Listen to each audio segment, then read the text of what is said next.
Hello students, हम बात कर रहे थे अल्कोहल के रासायनिक गुणों की और मैंने आपको क्रियाएं बताई थी, वे क्रियाएं जिनके अंदर अल्कोहल के ऑक्सीजन और हाइड्रोजन के बीच का बंध टूटता है। और इन सारी क्रियाओं में अल्कोहल एक अम्ल की भांति व्यवहार करता है। इसी क्रम में हमारी एक क्रिया और बची हुई है जिसकी हम चर्चा करते हैं। ये रिएक्शन है कार्बोक्सिलिक अम्ल के व्युत्पन्नों की क्रिया। कार्बोक्सिलिक अम्ल के हम व्युत्पन्नों की क्रिया में यहाँ एनहाइड्राइड और ऑयल क्लोराइड की बात कर रहे हैं। मेरी हर एक बात को ध्यान से आप लोग सुनेंगे। यदि कार्बोक्सिलिक अम्ल के व्युत्पन्न ऑयल क्लोराइड यानी कि RCOCl ऑयल क्लोराइड या anhydride RC double bond O C double bond O R oil chloride या एनहाइड्राइड, इनमें से किसी की भी क्रिया अल्कोहल के साथ करवाई जाए तो वो क्रिया एसिलीकरण कहलाती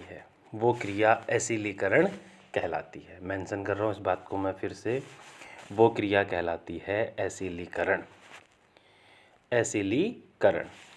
यदि ये ऑयल क्लोराइड, मैं कन्फर्म एक कंपाउंड लूँ एसिटिल क्लोराइड यानी कि CH3COCl या एनहाइड्राइड को मैं ले लूँ एसिटिक एनहाइड्राइड यानी कि CH3COOCO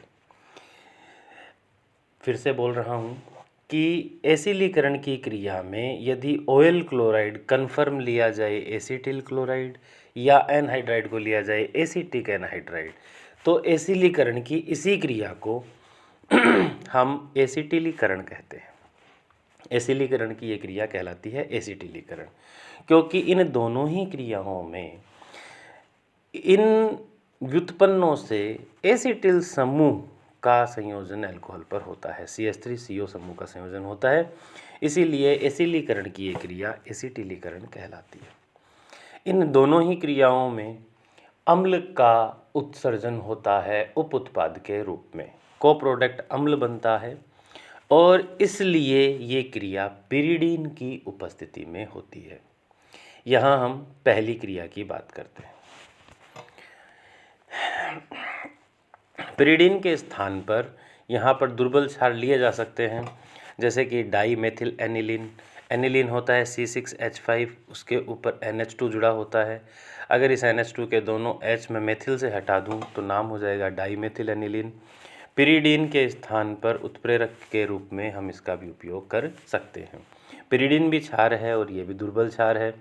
इनकी उपस्थिति अनिवार्य इसलिए है क्योंकि अब जो हम दोनों ही क्रियाएं पढ़ रहे हैं एसिटिलीकरण की, इन दोनों ही क्रियाओं में अम्ल का उत्सर्जन होता है और इस उप उत्पाद में बनने वाले अम्ल को उदासीन करने के लिए दुर्बल क्षार का उपयोग किया जाता है। अब मैं क्रिया पे आता हूँ। यहाँ मैंने अल्कोहल एग्जाम्पल के तौर पे ले लिया एथेनॉल CH3CH2OH या C2H5OH और इसकी क्रिया करवाई मैंने एसिटिल क्लोराइड से CH3COCl। उपस्थिति है पिरीडीन की। आप लोगों को मैंने बताया था कि इन क्रियाओं में अल्कोहल के हम वो क्रियाएं पढ़ रहे हैं जिनमें O और H के बीच का बॉन्ड टूटता है।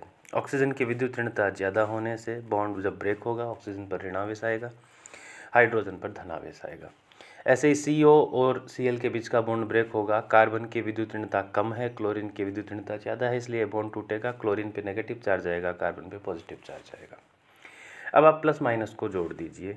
यहाँ H पे प्लस है, Cl पे माइनस है, यहाँ से निकल गया HCl। यहाँ एसिटिल क्लोराइड से एसिटिल समूह बचा CH3CO। इस कार्बन पर पॉजिटिव है और अल्कोहल से आने वाले ऑक्सीजन पर नेगेटिव है, इसलिए इस कार्बन के साथ ऑक्सीजन जुड़ जाएगा और बनेगा CH3CO। इसके साथ जुड़ेगा OC2H5, तो इसके साथ जुड़ गया OC2H5। इस तरीके से यहाँ पर ये एथिल समूह है और ये एसीटेट समूह है, तो एस्टर बन गया एथिल एसीटेट। यदि ऑयल क्लोराइड के स्थान पर एनहाइड्राइड का उपयोग किया जाए तो हम यहाँ एनहाइड्राइड की बात कर लेते हैं और एनहाइड्राइड भी हम यहाँ पर ले रहे हैं एसिटिक एनहाइड्राइड। तो मैं एसिटिक एनहाइड्राइड लेता हूँ। एल्कोहल हमने वही लिया जैसे एथेनॉल CH3CH2OH या C2H5OH, और एसिटिक एनहाइड्राइड ले लिया CH3COOCOCH3। अब वही बात है कि CO के आगे का बॉन्ड जब हम तोड़ेंगे ऑक्सीजन नेगेटिवली चार्ज्ड हो जाएगा, और ये देखो यहाँ पे नेगेटिवली चार्ज्ड हो गया, और कार्बन पे धनावेश आ जाएगा, पॉजिटिवली चार्ज्ड हो जाएगा। अब ये H यहाँ से निकलने वाले CH3CO समूह के साथ निकल गया, CH3COO समूह के साथ H निकला, तो यहाँ से सेपरेट हो गया CH3COOH। इसको उदासीन करने के लिए हमने उत्प्रेरक के रूप में पिरिडिन का उपयोग किया। साथ में यहाँ है CH3CO, और इस CH3CO के साथ जुड़ेगा OC2H5 यानी कि CH3COOC2H5 एथिल एसीटेट। इस तरीके से हमने वो क्रियाएं पढ़ी जिनमें अल्कोहल के हाइड्रोजन का निष्कासन होता है और अल्कोहल एक अम्ल की भांति व्यवहार करता है। इसके बाद में वो क्रियाएं आती हैं जिनमें अल्कोहल के एल्किल समूह और ऑक्सीजन के बीच का बॉन्ड ब्रेक होता है।